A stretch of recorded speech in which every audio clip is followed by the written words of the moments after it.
sense of security. Most of us gets this wrong. For most of us, sense of security is tied to a job, an employment, a salary, certain amount of money, or other material possessions like house, car, ability to travel, have certain services available, or have certain social status or other achievements. That's what, for most of us, seems like the source of our security. But it leaves us in a very vulnerable position if we are dependent on all of these external things. Because if all of that gets taken away from us, then what? If all is lost, what do we do? Panic starts to kick in. Oh my God, game over, right? What now? The big question is, did we actually lose our sense of security?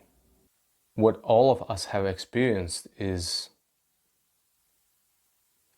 that whenever we possess certain things, whether it's enough money or some other material objects, that triggers within us certain feelings.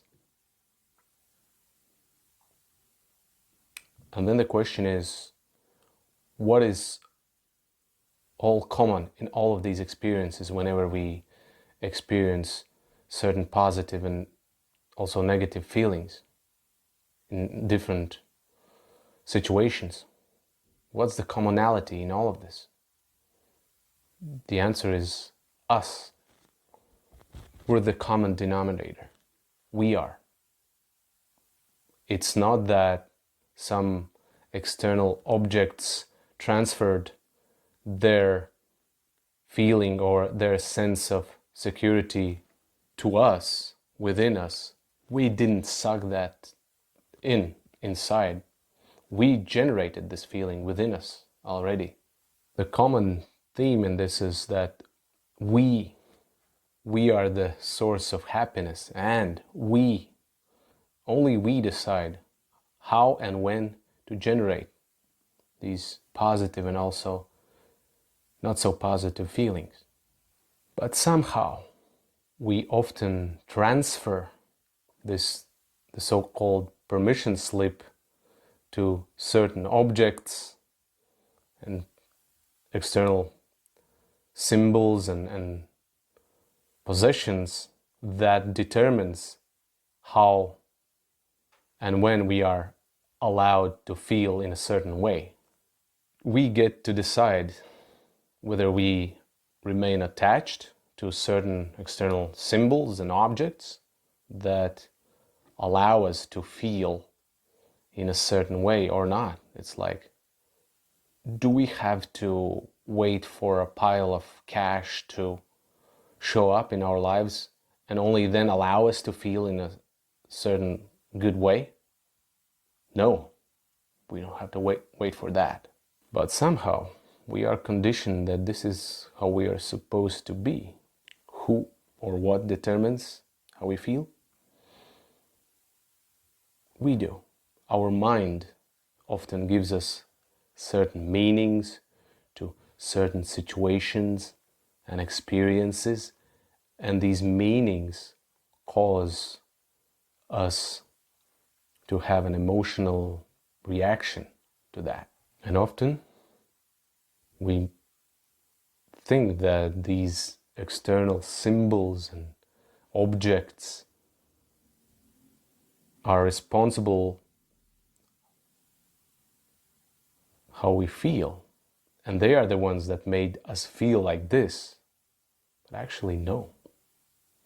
Our thought did. Our thought is the source of the feeling of the meaning that we give and attached to certain things and situations. Everything comes back to our thought. How we respond, how we perceive certain situations in life, how we perceive life in general, how we perceive ourselves. It's like you're only allowed to be happy under certain circumstances and conditions. Well, who did decide that? You know who. But how often actually we like to think that, oh well, I have a stable job, a stable income, reliable salary that always comes in a certain date of month. We like to perceive it and think it as stability, as very predictable sense of security. But actually, none of us have clue how long this is gonna last and when there might be disruptions happening. Nobody knows. Nobody can predict that. And yet, we somehow like to mask this sense of uncertainty, this unknown potential, with something more comfortable. We like to use our own description that's like more comforting to us, even though we don't know. We don't know. And we can't predict. We can only hope it's gonna remain the same again and again and again, but we don't know. We have no clue.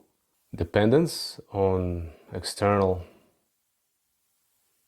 source, object, symbol, it's not security or peace. It's vulnerability. The reason why we strive to attain something, certain things in our life, is because these things will bring to us certain feelings and emotions. These things will allow us to feel in a certain way. Question then, is this a direct way how to feel these certain things, or indirect? Correct. It's indirect way.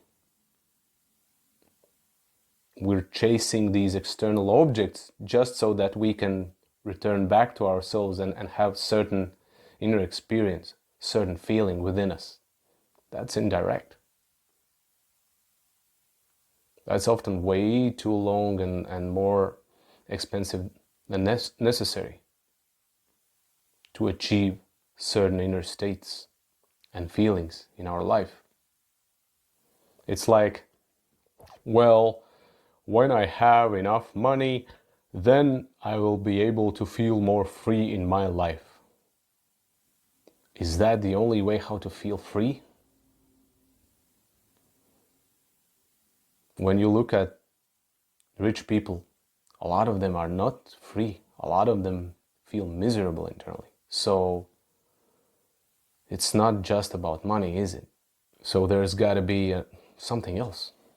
What if we, you and me, we decide together that instead of chasing certain feelings in an indirect way, we're gonna find out more direct ways for ourselves that will be cheaper and they will be faster to get. What if we decide to find a way to start feeling in the same way that certain amount of money or social status would only give us? How it looks for each of us, it's different. Like, for me personally, I don't need much.